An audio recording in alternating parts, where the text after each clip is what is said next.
You've probably noticed that the things holding you back aren't external. They're quiet patterns you repeat every day without realizing it. Small decisions that feel harmless in the moment, but compound into a life that doesn't feel like yours. Most people think their problems are about discipline or motivation, but the real issue is deeper.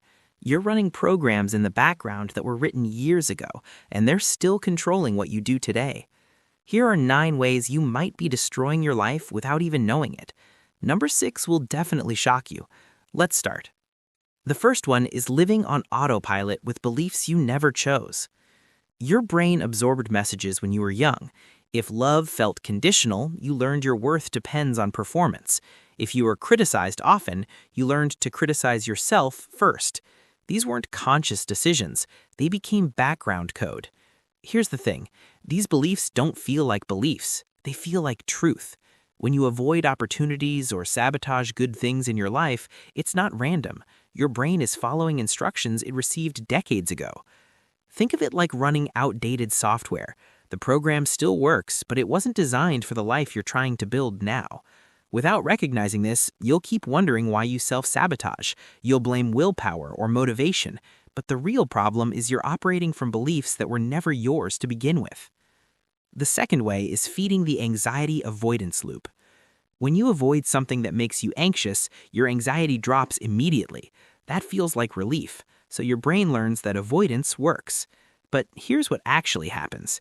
You never gather evidence that the thing you're avoiding is manageable. The fear stays alive, and because you got rewarded with relief, the habit of avoiding gets stronger. It's like a security system that's too sensitive. It keeps going off even when there's no real threat.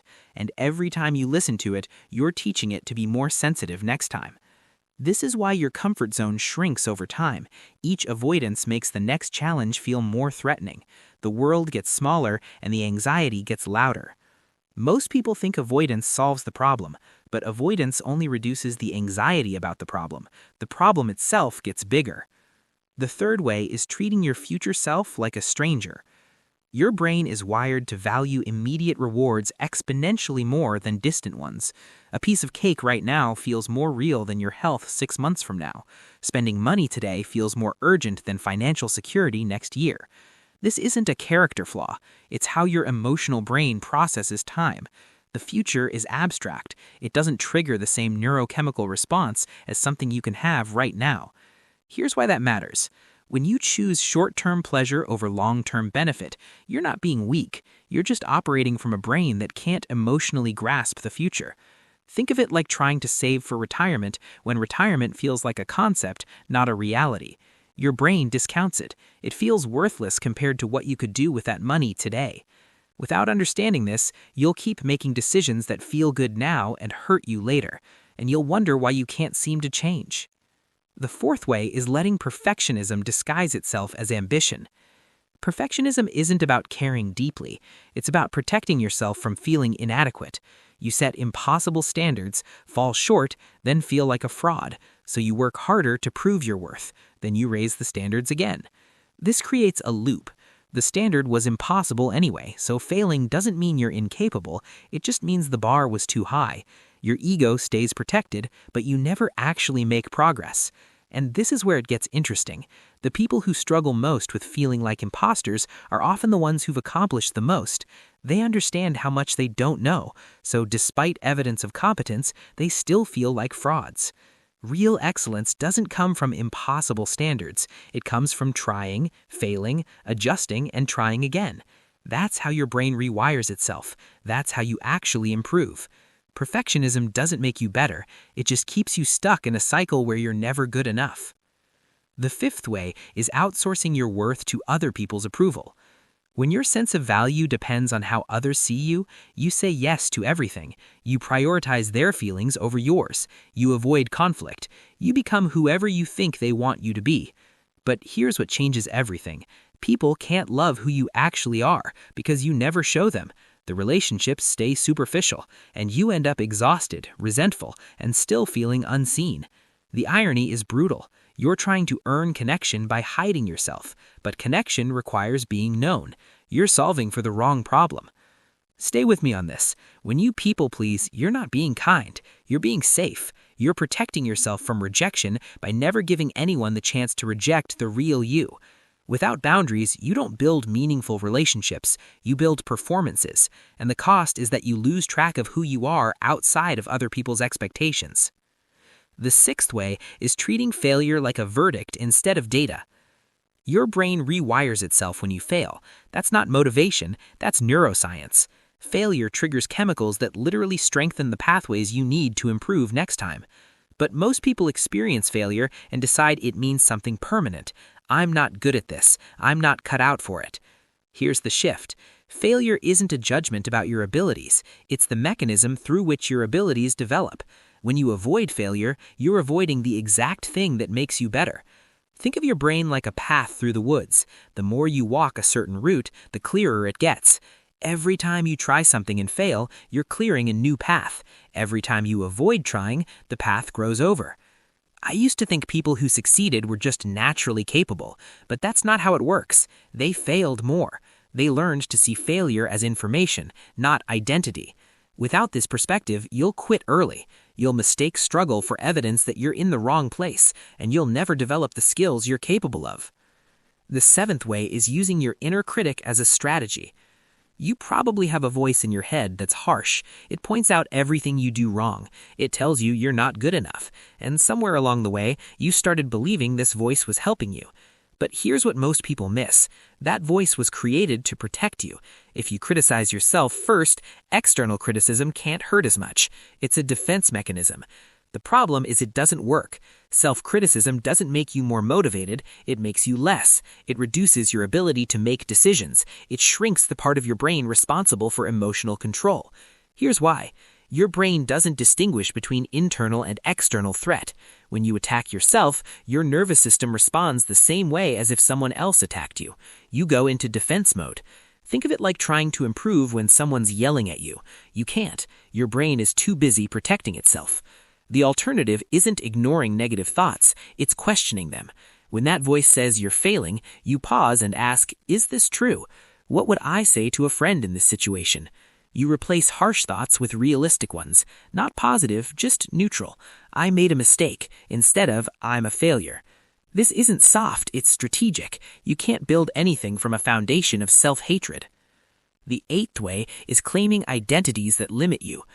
Every time you say, I'm not a morning person, or I'm bad with money, or I'm just anxious, you're turning a behavior into a personality trait, and once it's part of your identity, you defend it. Your brain will generate evidence to prove you're right. You'll notice every time you're tired in the morning. You'll overlook every time you make a good financial decision. You'll interpret normal nervousness as proof that anxiety is who you are. Now, pay attention to this part. Your abilities aren't fixed. Your brain rewires based on practice. Not good at something just means haven't practiced enough yet. But when you claim an identity, you stop practicing. Why would you? You've already decided who you are. The shift is simple. Stop saying I am and start saying I haven't yet or I'm working on. That small change opens the door for your brain to create new pathways. Without this, you stay loyal to a smaller version of yourself. You defend your limitations because they're familiar, and you mistake stagnation for authenticity. The ninth way is postponing your life until conditions are perfect. You tell yourself you'll be happy when you get the promotion, when you lose the weight, when you find the relationship, when you have more money. But here's something deeper going on. Happiness isn't a destination you arrive at after checking enough boxes. It's a skill you practice now with what you have. The goalpost always moves. You get the thing you thought would make you happy, and another desire replaces it. You're not actually working towards happiness, you're just delaying it. This took me a long time to understand. Your brain prioritizes safety over happiness. The familiar feels safe, even when it's painful. Change feels threatening, even when it's beneficial. So you stay in the job that drains you, the relationship that doesn't fit, the habits that make you feel worse, because at least you know what to expect. Here's what changes everything. You can choose happiness now, not as a reward for achieving something, as a practice, as a decision to stop treating your current life like a waiting room. Without this shift, you'll spend years preparing to live instead of actually living, and one day you'll look back and realize you were always waiting for permission that was never coming. So, here's what actually works. Start by noticing the patterns. You can't change what you don't see. When you self-sabotage, when you avoid, when you criticize yourself, just notice it. Don't judge it, just observe. Then question the belief underneath. What am I protecting myself from? What old message am I still following? Most of your limitations aren't real, they're just familiar. Pick one small behavior and commit to it for 3 weeks. Not a massive overhaul, one thing. Your brain learns through repetition, not intensity. Every small promise you keep to yourself builds trust. When anxiety shows up, don't avoid it. Get curious. What is this telling me? What do I actually need right now? Treat emotions like information, not problems to solve. And stop using language that creates internal resistance. I should puts your nervous system on edge. I choose or I want lets your body relax. The same action feels completely different depending on how you frame it. The goal isn't perfection, it's awareness. It's catching yourself mid-pattern and choosing differently. Once, then again, then again. You're not stuck, you're just running on autopilot. And autopilot can be reprogrammed. These 9 patterns aren't character flaws. They're strategies your brain developed to keep you safe. They worked once. They don't work anymore. Pick one thing from this and try it today. Not tomorrow, today. Notice one belief. Question one thought. Keep one small promise to yourself. If this shifted how you see your own patterns, share it with someone who's stuck where you used to be. Sometimes the biggest gift is showing someone they're not broken, they're just running old code. Subscribe if you want more content that treats you like an adult. No hype, no motivational posters, just what actually works when you're ready to stop destroying your life and start building it. This is the Better Version Project. See you in the next video.